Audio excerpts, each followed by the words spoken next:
Hello guys, welcome back to commerce brains. तो आज हम पढ़ेंगे advantages of mutual funds. Guys, voice की क्लैरिटी के लिए आप ना ईयरफोन्स लगा सकते हैं, उससे आपको ठीक आवाज़ आएगी, अच्छी आवाज़ आएगी। तो बिना टाइम वेस्ट करते हुए शुरू करते हैं। एडवांटेजेस आप अपने स्कूल में लेके आ सकते हैं, अपने प्रोफेशनल कोर्स जहाँ पे भी आपको एडवांटेजेस किसी भी क्वेश्चन पूछेंगे तो आप ये लिख के आएंगे, आपको फुल मार्क्स मिलेंगे। बहुत ही ईजी लैंग्वेज में आपको बताया बाय। सबसे पहला है डाइवर्सिफिकेशन।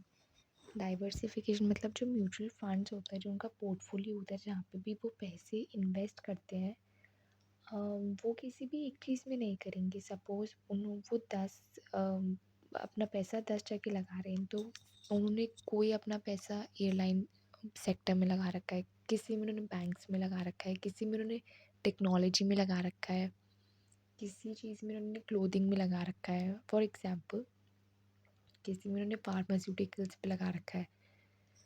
तो अगर एक फॉर एग्ज़ाम्पल अगर कभी-कभी एक सेक्टर कभी डाउन भी चला जाता है ना, तो वो कंपनसेट करेगा लॉस। जैसे एयरलाइंस में लगा रखा है, अगर एयरलाइंस कभी नीचे गई तो उन्होंने बैंक्स में लगा रखा है, हर जगह पे लगा रखा होता है, तो मैनेज हो जाता है। Mutual fund invest in various companies securities which means investors money is parked in various companies and well diversified which reduces the risk of loss. Park मतलब वहाँ पे उनके पास इकट्ठा है पैसा, मतलब वो वहाँ पे लगाते हैं सेफली इन वेरियस कंपनीज, अलग अलग कंपनीज में। सेकंड है प्रोफेशनल मैनेजमेंट। इसमें क्या है, investors appeal services of professional unskilled managers backed by strong research team.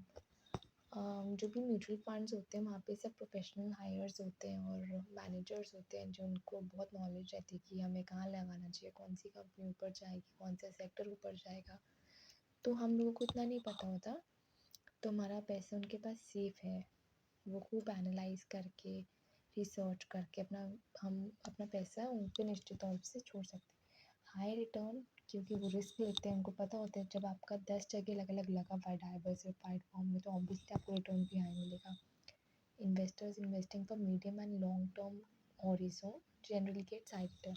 हाँ, म्यूचुअल फंड में आप कभी भी ना ये नहीं सोच सकते हमने 1 साल के लगाया, 2 साल के लिए लगाया तो मैं एकदम से मुझे डबल होकर मिल जाएगा, बिल्कुल भी नहीं। आप जब उसको कैलकुलेट करोगे ना, जो गूगल पे कैलकुलेटर आपको मिल जाएगा, तो बेसिकली जो उसकी कंपाउंडिंग होती है ना, उसका रिजल्ट आपको तभी मिलेगा जब आप 10 साल तक, तो मतलब आपको अपना पैसा लगा के रखना ही पड़ेगा, छोड़ के रखना ही पड़ेगा म्यूचुअल फंड में। जब भी आपको वो दिखेगा कि एकदम से ग्रोथ, कि आपने इतना लगाया तो आपको उससे डबल से ट्रिपल हो गया ये चीज़। हाई ट्रांसपेरेंसी इसलिए क्योंकि आप जैसे अपना ना मनी कंट्रोल पे चेक कर सकते हो चीज़ें, कि आपका जो म्यूचुअल फंड आपने जहाँ पे लगाया उसने कहाँ कहाँ पे लगाया आपका पैसा, और हर चीज़ मतलब आपको पता रहेगा कि आपका पैसा कितना कहाँ कहाँ पे लगा हुआ है। Transparency is high because mutual fund companies has to disclose the names of companies in which it has invested along with disclosure of amount invested. Convenient administration, जैसे अगर आप शेयर्स खरीदोगे तो उसमें आपको ना जब भी आप खरीदा बेची करोगे आपको हर बार ब्रोकरेज देना पड़ेगा। म्यूचुअल फंड में क्या होता है, जब आपने को म्यूचुअल फंड दिया उसके बाद आपने एक ही बार खरीदना है, तो आपको जब भी चार्ज पे करना है। अब उसके बाद वो आपका पैसा जहाँ से लगाएगा वो उसको म्यूचुअल फंड खुद देखेगा, आपको एक ही बार ही करना है। और इसमें कम पेपर वर्क होता है, म्यूचुअल फंड में बहुत ज़्यादा नहीं होता है, क्योंकि शेयर्स में तो आपका ट्रांसफ़र बदलता रहता है ना, आपने अभी खरीदा फिर उसने कभी उसने बेचा फिर किसी और ने खरीदा। तो इसमें क्या, investors have to do less paper work, no follow up with brokers required.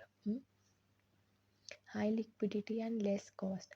Investors can exit mutual fund when they require money, and also cost of investment in mutual fund is very less. अगर आपने suppose real estate में पैसे लगा दिया, अब वो तो आपकी चली गई, आप उसको एकदम से लिक्विडेट नहीं करा सकते ना अपना ज़मीन का पैसा, कि आपको 1-2 महीने बाद चाहिए, आपको एकदम से मिल गई। म्यूचुअल फंड में क्या होता है कि आप कभी भी निकाल सकते हो अपना पैसा, जब भी आपको लगे कि अब मुझे नीड है, निकाल लिया, वापस डाल दिया, निकाल लिया। अब ज़मीन भी आप इतनी जल्दी नहीं खरीद सकते कि अभी खरीद ली फिर बेच के मुझे पैसा मिल जाएगा। मतलब ज़मीन में अगर आप लगाते हो फिर किसी भी चीज़ में और, तो आपका अटक जाएगा। और ये बहुत लिक्विडेट होता है और बहुत कम कॉस्ट लगती है इसको खरीदने में। आप कितना भी अमाउंट, आप 100 तो नहीं, चलो 500, 1000 1 लाख जिसके लिए छोटा अमाउंट हो वो तब कितना भी डाल सकते हैं। तो गाइस ये थी हमारी एडवांटेजेस, इतनी इनफ रहेंगी एग्जाम्स के लिए, इससे ज़्यादा नहीं पूछते वैसे।